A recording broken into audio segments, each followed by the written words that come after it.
बात करेंगे डायबिटीज़ की, डायबिटीज़ मेलिटस के बारे में।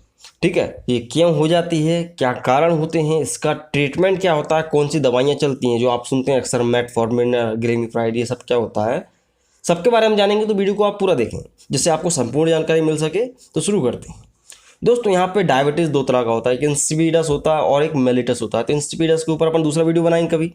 मेलिटस को समझो आप। मेलिटस मतलब क्या होता है, डायबिटीज मेलिटस मतलब ये है कि भाई ब्लड के अंदर शुगर लेवल बढ़ गया, ठीक है, ग्लूकोज बढ़ गया, ग्लूकोज का लेवल बढ़ गया है, मतलब कि इंसुलिन कम हो गया है।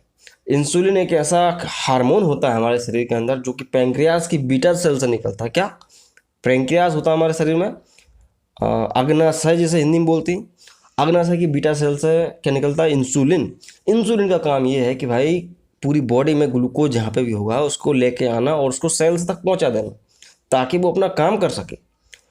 तो कई बार ये इंसुलिन कम पड़ जाता है, कम पड़ जाता है। जब कम पड़ेगा तो ग्लूकोज बॉडी में बढ़ने लगेगा क्योंकि उसका यूज़ नहीं हो पाएगा, कार्बोहाइड्रेट्स का मेटाबॉलिज्म नहीं हो पाएगा, क्योंकि अपन जो भी खाते हैं वो फाइनली ग्लूकोज में कन्वर्ट होता है, हमारी बॉडी के अंदर जाता है। ठीक है, तो क्या होता है, ये इंसुलिन उसको पकड़ता है और लेके जाता है सेल्स के पास। ठीक है, और ज़रूरत पड़ने पे यूज़ करता है। ज़्यादा इंसुलिन बन नहीं पाता, ग्लूकोज ज़्यादा होता रहता है तो फिर आदमी मोटा होने लगता है। ठीक है ना, वो स्टोर होने लगता है हमारे सेल्स के अंदर। तो इंसुलिन कम बनेगा और ग्लूकोज ज़्यादा आप इंटेक कर रहे हो या कैसे भी खाना ज़्यादा खा रहे हो या ग्लूकोज ज़्यादा है बॉडी में, तो वो कहाँ दिखेगा, ब्लड में दिखेगा। ब्लड की जांच करेंगे तो उसमें ग्लूकोज शो होगा, मतलब कि शुगर दिखेगा। ठीक है, और ज़्यादा अगर कंट्रोल नहीं किया तो वो यूरिन में भी आ जाता है। पेशाब जब करता है आदमी तो ग्लाइकोसूरिया हो जाता है, ग्लूकोज यूरिन के अंदर निकलने लगता है। तो यही है दोस्तों पूरा फंडा। डायबिटीज़ मेलिटस में यही होता है कि भाई इंसुलिन कम पड़ जाता है और ग्लूकोज जो है बढ़ जाता है बॉडी के अंदर। ग्लूकोज जाए तो जाए कहाँ। ठीक है, तो ये होता है ये डायबिटीज़ मेलिटस। ये दो तरह का होता है, दो तरह का होता है। ठीक है, टाइप 1 और टाइप 2। टाइप 1 क्या होता है, इंसुलिन डिपेंडेंट मेलिटस, और टाइप 2 होता है नॉन इंसुलिन डिपेंडेंट।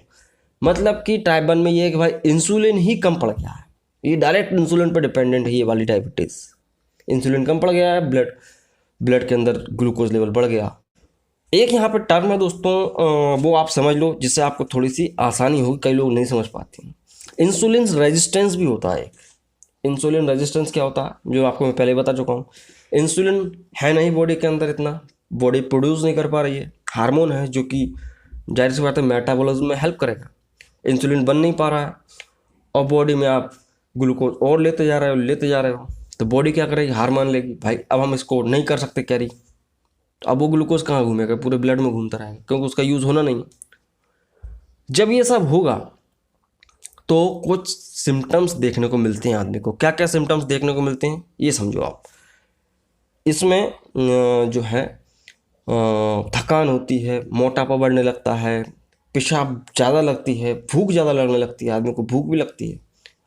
ठीक है, वजन बढ़ जाता है, टिंगलिंग होने लगती है, हाथ पैरों में झुंझुनाहट सी बनने लगती है। ये आपस में कोरिलेट करती हैं कुछ बीमारियाँ, जैसे कि किसी को अगर डायबिटीज़ है तो उसको थायराइडिज्म हो जाएगा। ठीक है, पे कई बार प्रेगनेंसी के दौरान भी ये ग्लूकोज लेवल बढ़ जाता है, इंसुलिन कम पड़ जाता है। प्रेगनेंसी का भी याद रखिएगा। उसके अलावा कसिंग सिंड्रोम होता है एक, उसमें भी ये होता है। कसिंग सिंड्रोम एक बीमारी होती है, उस पर अपन वीडियो बनाएंगे, पढ़िए कभी डिटेल में। हाइपोथायराइडिज्म मतलब आप समझो कि थायराइड बढ़ेगा तो यहाँ पे डायबिटीज़ होने का खतरा है, डायबिटीज़ होगी तो थायराइड होने का खतरा है। ये आपस में रिलेट करते हैं और साथ में हाई बीपी फ्री मिल जाता है। ठीक है, अब इसमें जांच कौन सी होती है, जांच डायग्नोसिस। जांच में ये दोस्तों आप पेशाब की जांच करा लो, ब्लड की जांच करा सकते हैं, ब्लड शुगर लेवल पता चल सकता है। और अगर जांच की जाती है तो नॉर्मल कितना होना चाहिए ये पता रखो आप पहले। फास्टिंग होता है और एक रैंडम होता है। मतलब फास्टिंग क्या होता है कि भाई आपको बोला जाएगा कि आप खाना मत खाना, आपने खाना नहीं खाया 2-3 घंटे, उसके बाद आप ब्लड सैंपल देंगे तो उसमें शुगर लेवल एक बोलना चाहिए नेचुरल आएगा कि भाई एक्चुअल में कितना है, तो वो फास्टिंग शुगर लेवल होता है।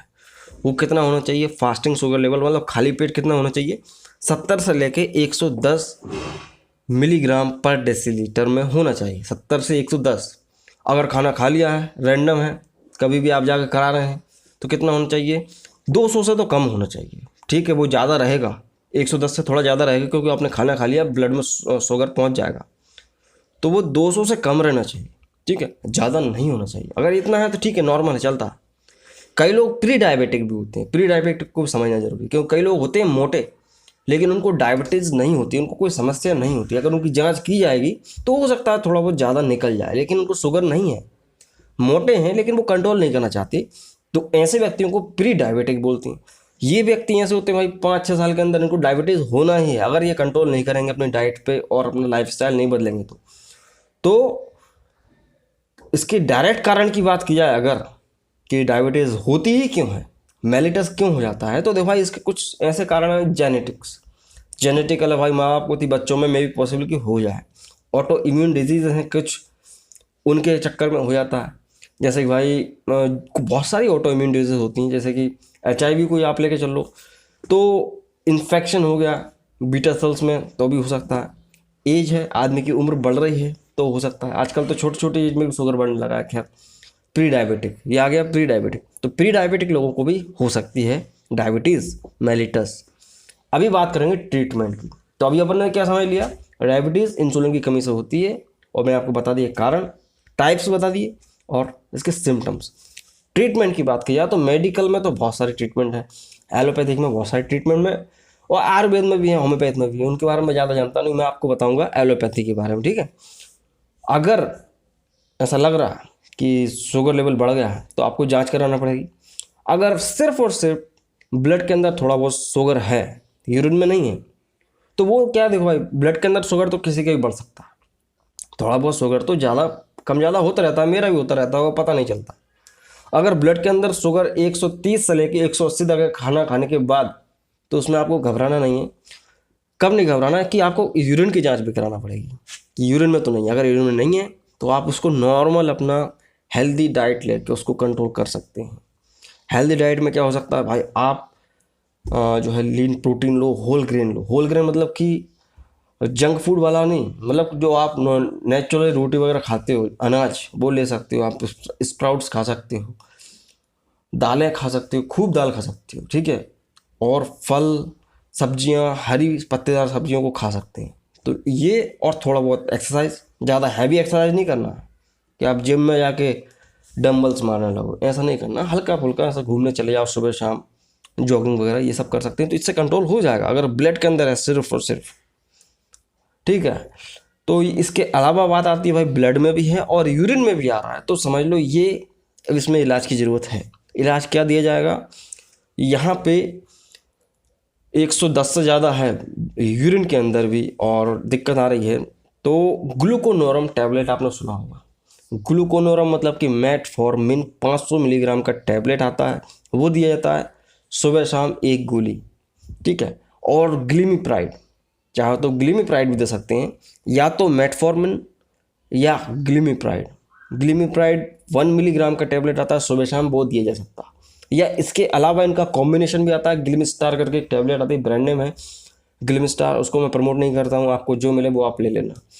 तो ग्लिमिस्टार में क्या होता है, ग्लिमिप्राइड के साथ में मेटफॉर्मिन जुड़ा रहता है, तो आप में एक ही टैबलेट में 2 मॉलिक्यूल्स पहुंच जाते हैं। तो ग्लिमिस्टार 1 BD दिया जा सकता, अब कितने दिन देना ये कोई भी तय नहीं कर सकता।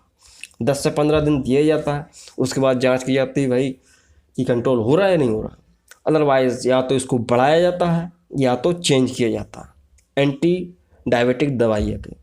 और एक एंटी डायबिटिक जो दवाइयाँ होती हैं, इनके ऊपर मैं पूरा एक वीडियो बनाऊंगा कि कौन कौन सी दवाइयाँ पूरा शुगर की समस्या में चलती हैं।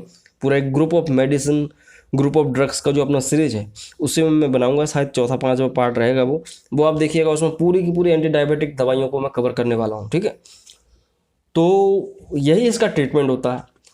कोई भी ट्रीटमेंट हो आपको लाइफस्टाइल से तो मतलब मेंटेन रखना पड़ेगा, तभी इससे आप बच सकते हैं। नहीं तो पूरी ज़िंदगी भर लोग आदमी मेटफॉर्मिन खाते रहते हैं लेकिन वो कंट्रोल नहीं करते इन सब चीज़ों को। और डाइट तो इसकी ये समझ लो बहुत बड़ी हो सकती है। डाइट के ऊपर अगर मैं बोलने आऊँ तो बहुत बड़ा वीडियो हो जाएगा, इसके ऊपर मैं दूसरा वीडियो बनाऊंगा कि डायबिटीज़ में कौन सी डाइट लेना है।